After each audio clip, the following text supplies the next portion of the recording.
Good morning.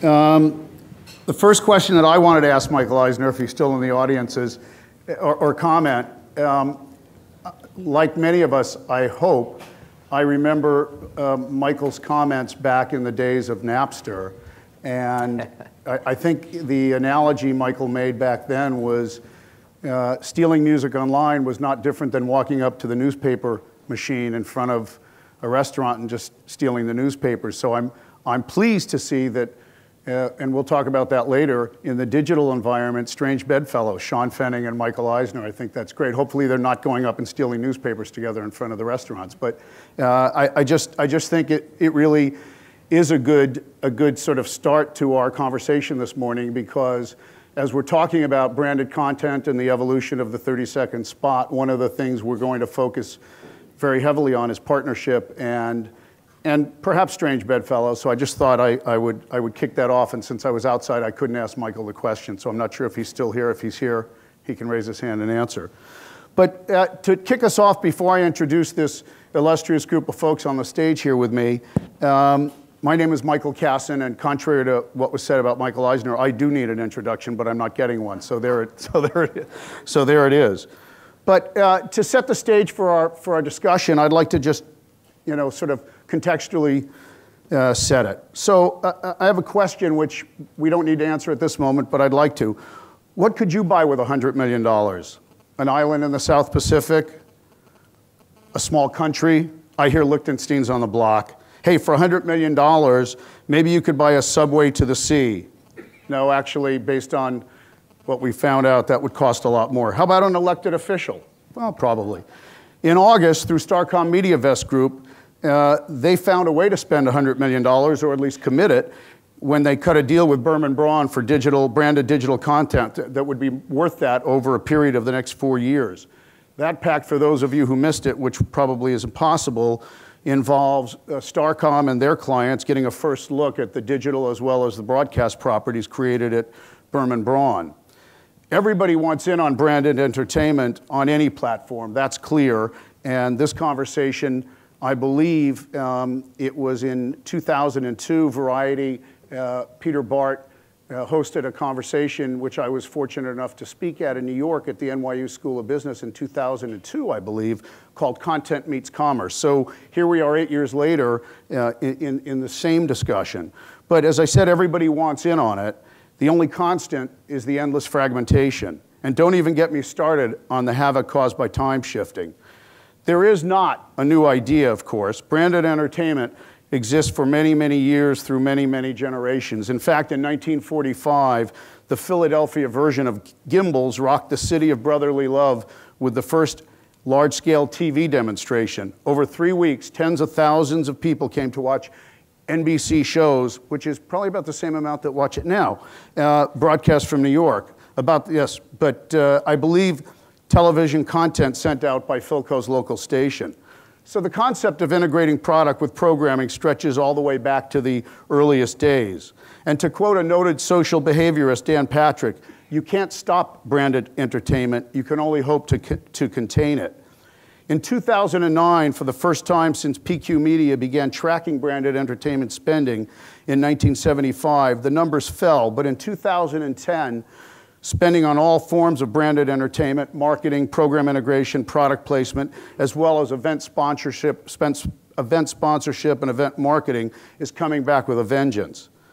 As the Starcom deal illustrates, digital is a white-hot space within a hot sector. Consider Funny or Die, which ran its first branded entertainment campaign with Major League Baseball in 2008.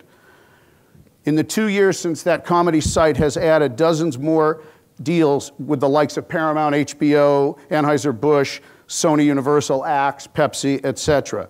Your typical tentpole movie often has as many as a dozen products and brands built into the action. And there is a show on prime time, and is there a show on prime time that doesn't have a car brand conspicuously present? Sure, branded entertainment has given birth to some inspired innovations. Far too frequently, though, product integrations are so painfully bad that they're actively hurting your clients' brands.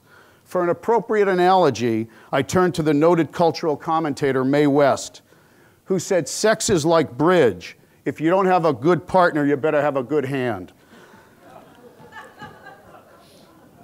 I'm going to keep it clean, I promise. That's as far to the left as I'm going.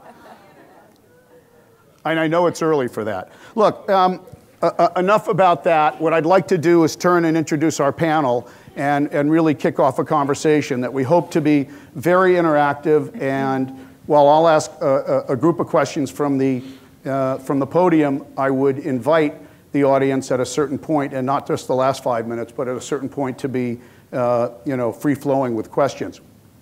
And I think everybody's got full biographies of our speakers in their programs, but I just want to give it a one-liner. Aaron Cliff, the Senior Vice President of Global Sales Development for AOL Advertising. And Aaron's been in this business for quite some time, many, many years with Google, working across various aspects, but working very closely with the advertising community. So welcome, Aaron. Matt Diamond, the CEO and co-founder of Alloy Media and Marketing, and really one of the bright lights in this space. And prior to Alloy, Matt spent many years working in Asia, actually, 2 years with General Electric. So we'll look for some Six Sigma stuff from you, Matt. Paul Katonis, the VP Group Director at the Third Act at Digitas, leading the development and original and partner digital brand content, and also been in the business for quite some time, most recently with Edelman Entertainment with a group called Matter. Adam Smith, EVP and a partner at United Entertainment Group. Adam runs the Los Angeles office of United Entertainment Group, which was a partnership launched about 3 years ago, I believe, with Jared Moses, who ran the Alliance, and UTA, the talent agency. And prior to UEG, Adam spent some time running as president of the music division at Davy Brown Entertainment, certainly a well-known agency that began in product placement but moved way up the food chain over the years. And so Adam brings an interesting perspective to our conversation. Peter Tortorisi, very old friend, and currently the CEO of Group M Entertainment worldwide.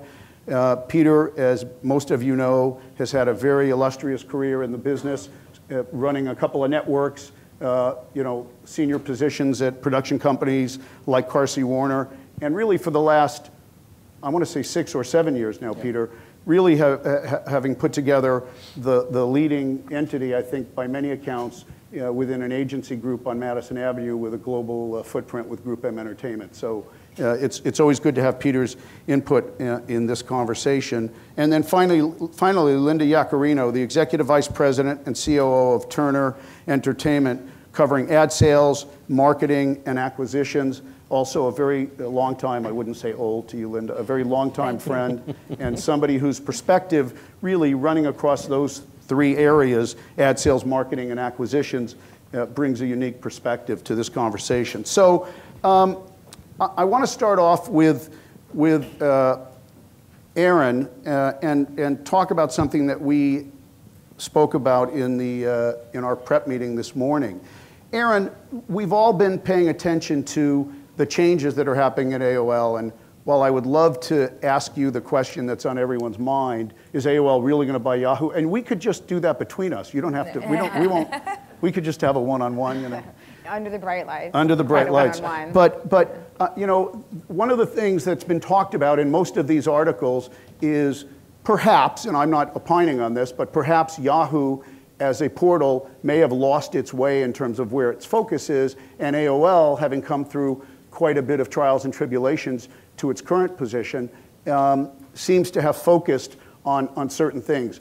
The analogy I made when we were talking earlier was looking at portals in the original sense, more like broadcast networks, and now as that strategy gets refined, maybe they're more like cable channels that are focused on particular verticals or particular interests. How do you look at AOL today through that lens? Yeah, no, it's a great question. I mean, I think that, that historically we all looked at portals like networks and really as the destination, sort of like the aggregator of all these audiences and where they go.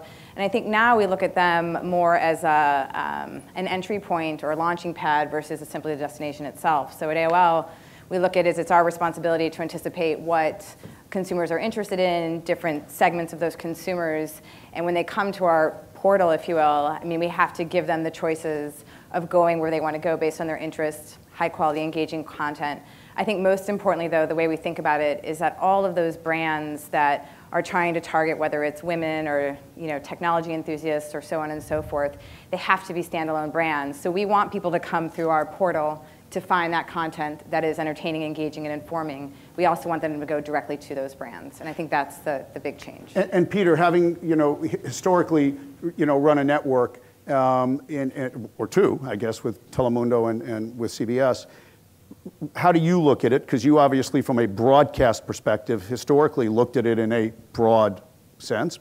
Well, again, the journey is ultimately now dictated not by a programmer making top-down decisions about what's going to be on and when it's going to be on, but really from the user, from the bottom up, deciding what it is that they're seeking out. So I view the challenge that AOL and the other portals have is that, okay, so I'm a point of entry to a conversation and a relationship. What can I do to help you get to where you want to get to? And what can I do in the process of doing that keeps you with me and part of a relationship for as long as possible? So all of the things that we're trying to do with AOL and with the other partners in this space really try to speak to those challenges. And Linda, just to continue that conversation into the context of cable, and I don't think anybody in this room would argue what Turner has been able to do is in a marketplace that has fragmentation, and it's not easy in this generation for people to really identify what a particular channel, and I'm using that term broadly, but what a particular channel stands for, save a few, save Nick or save Disney in the broad sense. But you've done a great job with the team at Turner to really define several of your networks in a focused way so you know what you can expect. I mean, it's really the identical challenge when you look at what to do with the big or the bigness of in the portal business, but in the television business, which was unique to cable, is that we had these big, huge general entertainment networks, and we knew that the broadcast model probably wasn't the way we wanted to go, but let's brand ourselves or stand for something. And it's hard to stand for something when you're so big and broad, but that's what we were able to do. So when the consumer comes, we want to, where we may look at a different metric that says, how do I get them to spend more time viewing with us? We want to keep them, we want to hold on to them. And in our entertainment portfolio, particularly the drama brand or the funny brand, it's a little harder than when you're Cartoon Network or Adult Swim and you have a much more specific niche. But what we focus a lot, believe it or not, is knowing who our consumer is, and that's why when we go after big assets, whether it's the NCAA or whether it's Conan O'Brien, we actually have to mobilize those assets to keep them there. And that's how we approach our networks the same way our advertising partners do. They're brands, and we have to pay off that promise. We're going to come back to metrics in a minute, but Linda, you mentioned earlier, and we were talking about promotion, and you talked about the orange blimp with Conan, and and I threw that out to the group here. So that was originally, as you said it, and you said it, this is an out-of-home, conventional, traditional out-of-home. Some people said, hey, people think we went old school. Yeah, and my view, as I said to you earlier, was, au contraire. What you did was you took an old school, at least, out-of-home is probably the oldest school. You put a sandwich board just way up in the sky, but the payoff there, I'm guessing, would really be delivered via social media, because the first person who saw that orange blimp is likely, or if not the first, amongst the first 5 are likely tweeting it, and therefore it's going to hit the blogosphere. And it's it was no coincidence that you didn't read a press release about TBS's big deal with AT&T, and they got this giant orange blimp to fly over the baseball playoffs. There was a reason for it. I mean, we had to get the blimp from somewhere in Virginia to over the first Phillies game. So when it started flying north, 1 or 2 or 3, within a couple of hours, it was tens of thousands of very passionate Conan fans tweeted, retweeted. It just went all over the place. So imagine for big, broad-based cable networks, what an education it has been, because the social media authenticity for Conan is what has made Conan what he is, was really this modern day icon. And it has taken our marketing for this show in a whole different direction than we've ever done anything else Well, but before. I think it's fair to say he's an icon for many reasons, one of which is it's very cool to get fired and get $40 million. I Yeah. mean, can we hear it for iconic status? I mean, come on. Somehow people feel bad for him, but he's okay. If anyone was wondering, he's fine. Exactly. And that's been the interesting thing. So, Matt, I want to turn to you for a second, because one of the other things we talked about this morning, that's not to say we didn't talk before this morning. It seems like everything I'm going to refer to we talked about this morning. But I gave an example of something topical that I had seen in the paper today about Jay-Z's biography, which is coming out via Random House. And the promotion around it is a partnership with Bing, and basically a scavenger hunt. I think it's in today's New York Times. In fact, and it's a partnership with Bing that will plant clues around the country in obscure places, or some not so obscure, like Times Square and like the bottom of the pool at the Delano Hotel in Miami, places where important things in Jay-Z's life took place. And looking at that as, did I miss something there? Taking that as an example of bringing traditional media together. Obviously, more traditional, I don't think we could find than somebody's biography, although I guess Jay-Z's biography maybe not so traditional. But, Alloy lives in all of these various platforms, and that's been at the base, and not for a commercial, but, at the base of how you've looked at publishing to broadcast to digital. Is there anything new there, or is it pretty much the way you've approached the world? Yeah, it is the way we approach it. But it's new in the sense that you don't see that all that often. People talk a lot about multi-platform promotion, and people dabble in different things, but usually what you see is a large anchor program, often on broadcast or cable, and then a couple support things elsewhere. To actually have a campaign that's cross-platform, that leverages multiple different things, including social networking, like having groups of people go find things, is not only authentic, it's great for the brand, and it's effective. For us, because we're a youth-focused company, we've found it easier over the years to do that, because that's all we do is we focus on youth. So I think it's a great formula for us. Our books, whether it's the Gossip Girl original book or Vampire Diaries or some of the others that became TV shows, they were promoted in much the same way, where we would leverage events, we would leverage the websites, we'd leverage in-school media, anything that we had to really create some excitement, and it does work. It doesn't work if you just throw it out there and say, well, I want to be on 10 platforms. It's got to be something that makes sense. And I'm jealous of that campaign, because to leverage Bing, a search engine, with all the creative things that I'm sure Jay-Z did over his life, and create an event, I think will be very successful. Paul, let me ask you. Okay, Peter, were you going to? Yeah, sorry. I was just going to say that what Alloy's doing is I think representative of what's changed in the larger business. And part of the reason why we, are big fans and why we're working together to try to find ways to work together. Multi-purposing is not a new thing with regard to how you extract value from content. But in a sense, what we were doing in the old world was building an asset and then finding ways to create additional value with it, rather than starting right from the beginning of the idea and thinking, like this new phrase that I heard at MIP, transmedia, which I guess is better than cross-platform, but maybe it's Mae West in me. But what you're doing right from the beginning is finding unique expressions of how that idea lives with its community in every single form of media that community connects itself to and connects one another to. So, it's not an accident. You're not reverse engineering a platform strategy from an idea. You're basically building both at the same time. And I think that strikes at the heart of the difference in the younger profile of what the media experience is right now and who your target is. The Conan thing to me is not an accident. It's all about Team Coco. Whatever you do that connects to that community is going to be more than what you think it is because of the power of that community.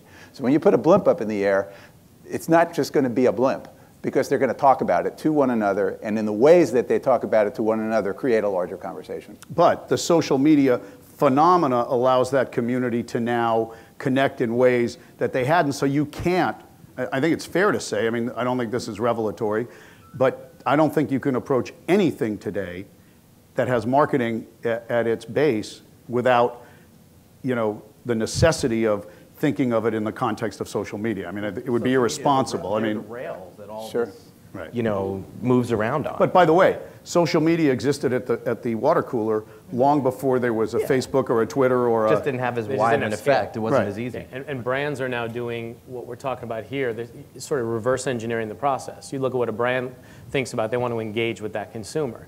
And now they're looking at all the givens, right? They've got TV and radio that they're going to have, most likely. They're going to buy those sorts of media. We call They're going that to the build paid. out the other side first. We want to figure out what's the social media engagement we can potentially do. How do I leverage an in-store campaign? How do I leverage all these different promotional assets? Because I know I'm going to have TV, I'm going to have radio. It's all these other connective pieces that make the program bigger and really make them more impactful. Yeah, I think want to that's correct also what I why just you're- said, though, because actually social media started with my Aunt Shirley in Brooklyn. She was a Yenta, she spread, no, go ahead. Yep, Yeah, I was going to say, I think that's why you're also increasingly seeing whether like well-known celebrities or other types of influencers in more sort of niche categories getting involved, or brands or publishers like ourselves trying to get involved with them, because they bring with them massive distribution and their fan bases and their following to actually engage with whatever content you're creating with the brand. And I think that you're going to see that more and more. So Paul, the question I was going to ask to you was, you sit at this table or at this square, no, this long table? You like what I did with my seat? Not round table? Can we correct the slide? It's really not a round table. But you sit here representing an agency, not unlike Peter, but more directly focused with an agency within Digitas.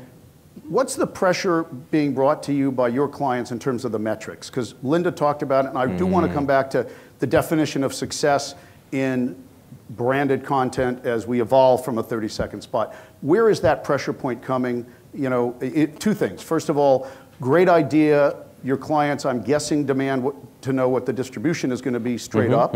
And secondly, how are you being asked to measure it in terms of the success, so to see if they're going to come back or feel like this was a wasted expenditure or one that has rendered results? So, you know, the last couple of years, one of the things is I've really seen a lot of are brands that venture into the brand and entertainment space, decide to create their own content, go out there, distribute it, get views, which we need to define what a view is, and since it's one of the metrics that we're doing. And finally, the IWTV, the International Academy of Web TV, is going to be defining that view for the industry as a whole, which is awesome. But they got all these views, and they said, okay, now what? It's pretty. They walked around their halls and said, ooh, I got 40 million views of something. And no one talked about it. No one said anything about it because it was probably in banner, some autoplay thing somewhere via the video syndication ad networks. And it never got socialized. Nothing happened with it. It started on November 1st, it ended December 31st, and then it's over. It had flight dates and all that. So I think now the challenge is, how do we go?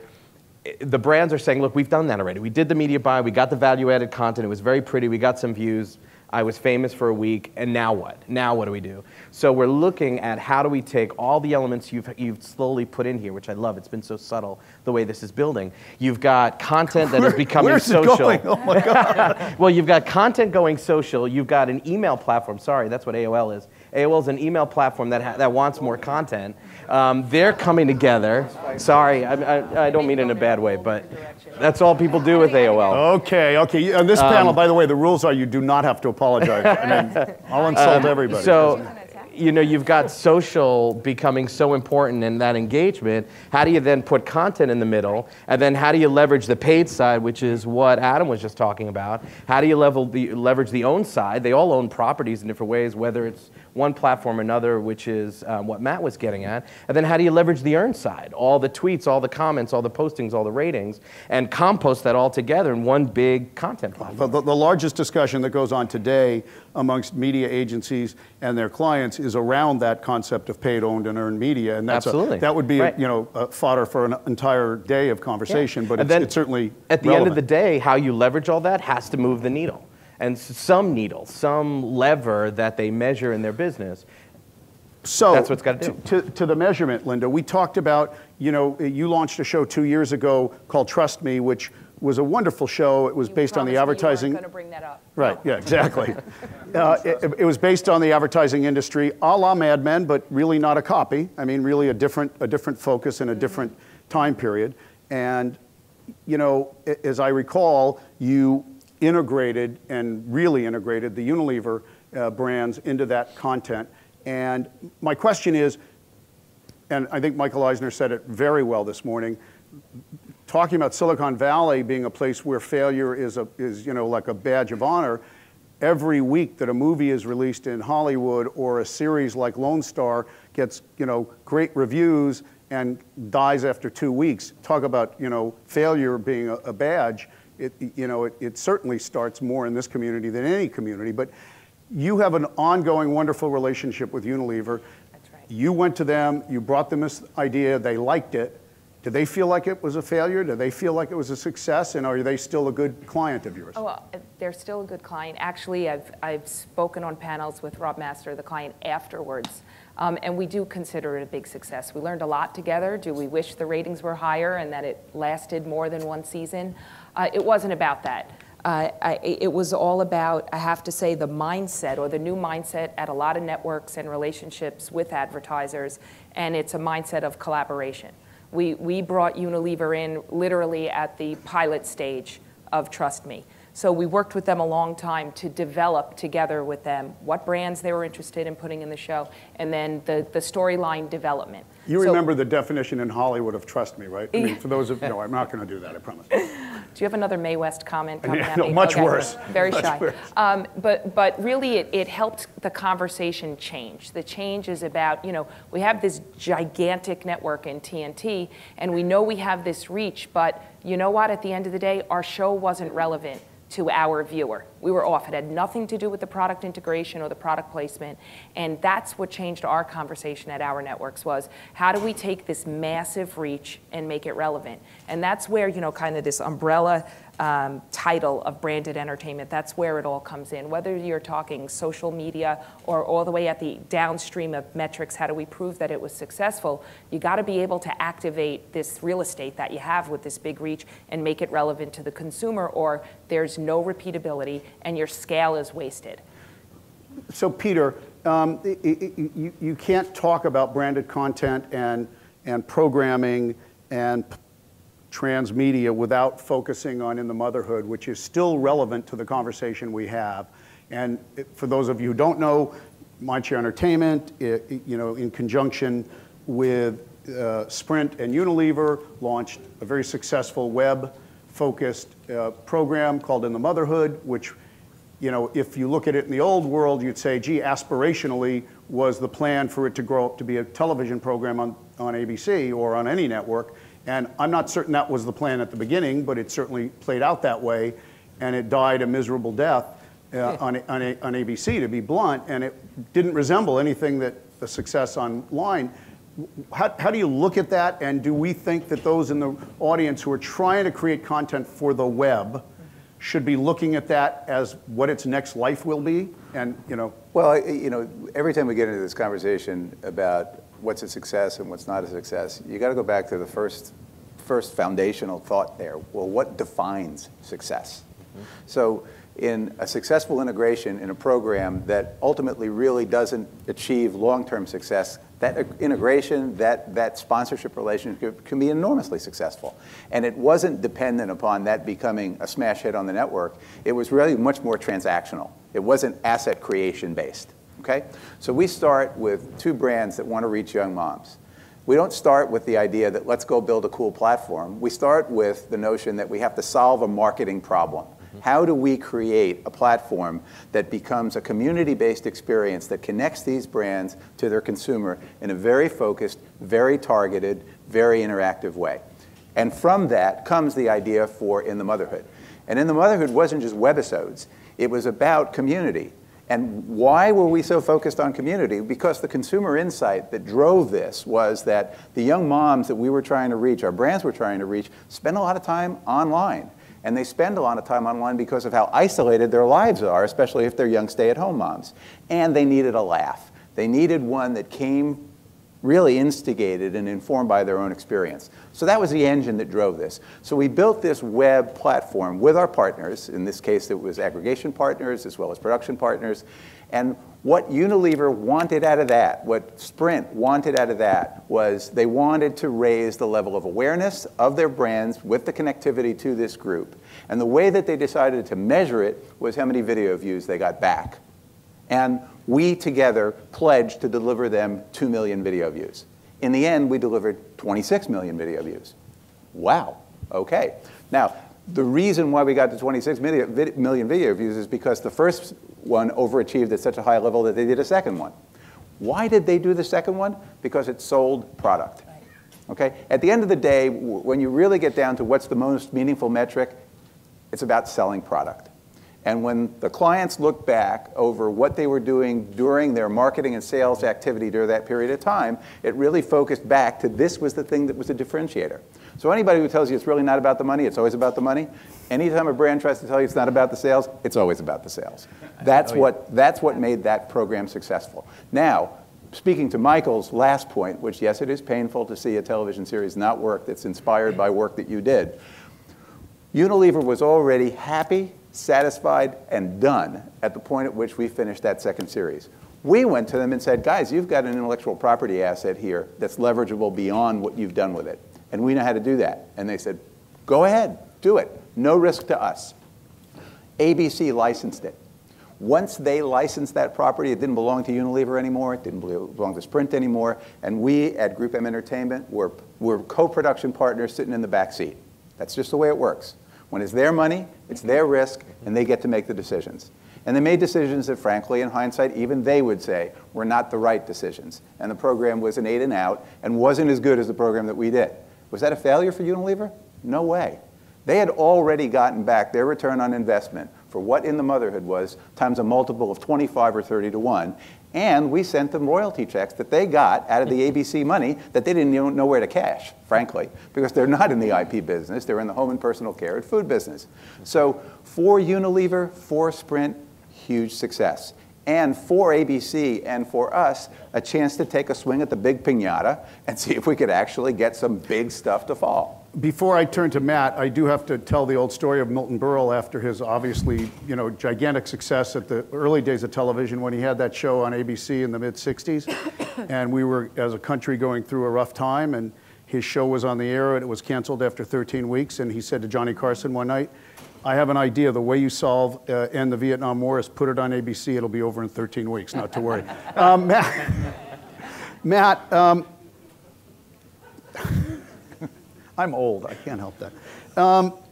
Matt, to that point, what do you see as the value proposition to branded entertainment clients online? I mean, can you satisfy the need online, or do you need to really take it somewhere else? Well, I do think I think there's two parts of what Peter was saying. The first half I agree with completely, which is success is ultimately defined by the brand, by the marketer. Did they sell product? The other half, which he was also implying, is also critical, is are you delivering good content? Is the show actually good? Does the consumer like it? Because if you're just delivering something that can satisfy the brand needs, you can do an ad campaign. But we're all creating content so that the viewers ultimately like it. I think that, at least in our demo in the youth market, where it goes from there, they're going to define. It may stay online. We may do web series after web series where you have seasons and everything else because TV and internet all merge that never goes to the big box. Today, that clearly, and we're very open about it, the bigger dollars are obviously on TV, on cable broadcast, and elsewhere. So yes, it's nice to carry it to that next level. But at the same time, we have to create good content that consumers are going to like, and we have to match it up with a brand that ultimately is accomplishing their objectives, which is authentic. And authentic. I think that's the important word. We talked about this earlier this morning. Is that we find that success is. I think that Peter, you did a great job of just like laying out the model for everyone in the room. Is starting with the objective, but it has to be authentic. I think that all publishers out there, including ourselves, are out there trying to create content, with brands thinking about the marketing objective, but we know at the end of the day, the consumers get to choose. And consumers are more open to advertising than ever before. They're more open to those brands being part of content, but if it's not authentic, they'll turn it off like that. Well, Aaron, I would challenge you on one thing. I don't know that they're more, from my perspective, I don't think consumers are more open to advertising. I think consumers are more open to contextual messages. They're more open to and relevant messages. Messages. They don't want the same old advertising. They don't want us to publish pages or publish programming and slap advertising in and around it.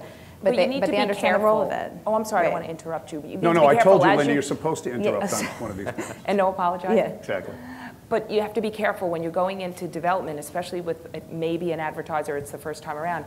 You're creating this content is different than creating a 30-second commercial. we all have, research and arm's length long that branded content or custom content performs better than traditional ad norms or traditional 30-second spots. Right. But it's a totally different process than sticking your 30-second spot in a full-length pod or a pre-roll, whatever you're doing. That's what you have to communicate, that you're creating new content for them, and it's different. It has to be collaborative, and I think that's where it's been fun. And I think that even from the agency side, I mean, sitting around a table with the content creators, the agencies, the brands, the production companies, I mean, I think that's kind of why we all got into the business in the first place. Like, that's fun. It's like creating really powerful messages that work together for consumers. And it's critical, though, to be, that word authentic is sometimes overused. I think people think it is. It's not, because now more than ever, especially in the economy we're living in right now, the idea of creating something really cool doesn't matter anymore. At the end of the day, it's what Peter said, it's got to sell product. That's why you're doing it. It's got to move the product.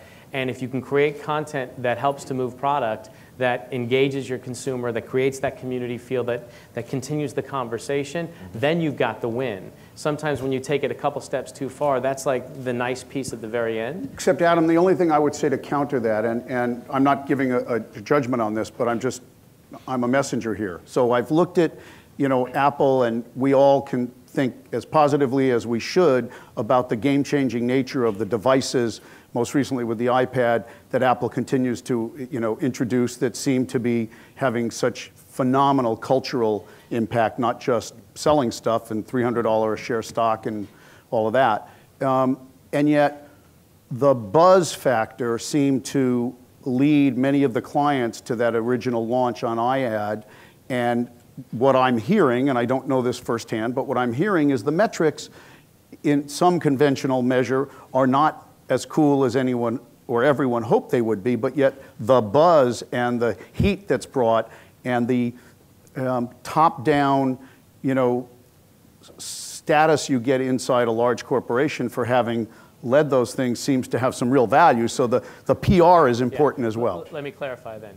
It's not that people don't want to create cool, buzzworthy programs. I think they absolutely do. I think it's the idea that they don't need to create this big piece of content that's going to become a television show. They don't have that mindset. It's not about, let's go and create the next great TV show and we'll be the brand that launches that. I think they want to create great platforms and great programs, and I think the digital content that Alloy is doing is a great representation of that. You can immerse your brand in it, and you can make it part of what you do online, so that when kids come across it and teens come across it, your brand is sort of the halo and it's part of the whole program, and you can drive that business, but it's not about creating a great 30-minute TV program. It's about creating great content that your brand's a part of. And that wears off. I mean, I think that excitement around the iAds or something like that, if it ultimately doesn't deliver, it will wear off. And we've seen that in the digital space for years, where all sorts of hype around something and someone does a huge multi-million-dollar deal, but the second, third, and fourth one are impossible to do. So you still have to deliver. So, Adam, let me come back to you, because I think this is very relevant to the people in this room. Aaron talked about it. Lots of people around the table. It's a conversation we've been having for at least 10 years in these kinds of dialogues. Talent at this point. You are partners with a talent agency. Is talent really ready, whether it's talent in front of the camera or behind the camera, for the brands to be invited into the discussion as early as they are? Or is it just like, what, the economic models are changing, I have no choice? Or is it, gee, I'm excited to be able to hear what the brand DNA of Axe might be, or, I think it's like anything else. I think some are and some aren't, right? And you've got to find the right partner. It's like anything else. You've got to find the right partner. Or have a good hand. Yeah, right. Yeah. If the right, if AOL is the right partner, then AOL is the right partner, and you're going to sit at the table and you're going to work together. That's the key. Is you can't go in and say, okay, I look at a brand and I say they've got a ton of money and they spend a ton of money on television and they do all these great things, and I just want the money. And so I'll figure out a way to get you into this project, because that's good for nobody. If you want to sit down and you really want to develop something together, there is talent out there, both in front of the camera and behind the camera, that want to sit down and say, I get why you're important and I get the role you play.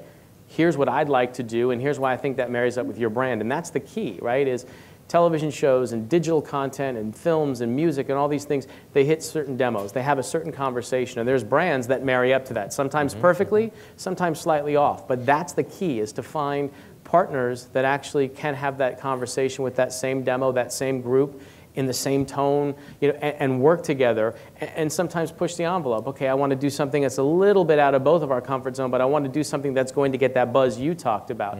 It is all about who your partners are. It's all about getting at a table where people want to have that conversation, because if you don't, you're doomed from the set. It's that, what Michael Eisner said this morning about the wedding, right? From the second it happens, we're in a bad situation here, and the momentum is overtaking us, and we're done. So Linda, and this is one of the things that moves, I think, based on economics and economic, sort of overall economic trends at a particular time. So at one time, within this last 10 years, networks were clamoring for content creators to deliver programming that had the advertiser baked in before they came to you at a network. And then there was the window where they said, oh, no. Ad sales got in the way and said, don't bring the advertisers. It's our airtime. It's our avails. You can't sell them. And now, sort of, where are we? Do you expect to see people bringing the advertiser at the first instance, or do you expect that's your role to find the advertisers to, bake in?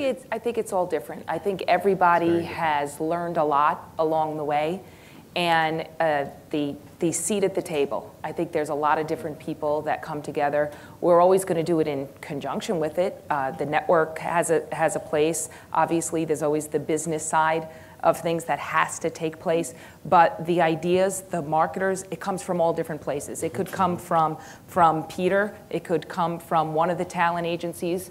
I haven't, though, been in one of those meetings where the talent said they're excited. This is to one of get those into moments. the brand. Wait a minute, we can actually say this. Peter could take it from Paul. No, yeah.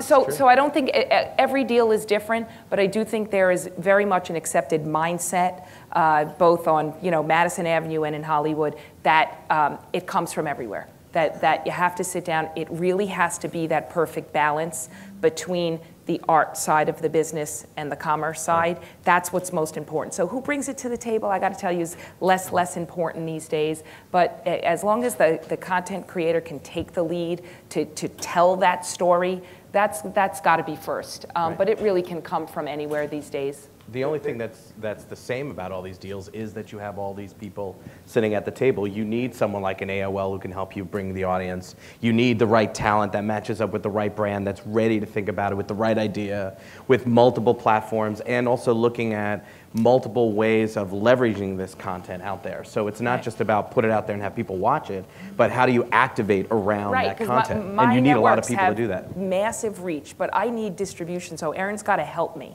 in that space, and we've got to be able to be nimble to react to the social media, what's going on there. So there's so many players now that make something successful, and ultimately it's got to be successful for the consumer. Whether our metrics, whether I have, my ad norms are higher, then that doesn't matter. But you got to be listening and paying attention to them. So that's why we have to be partners.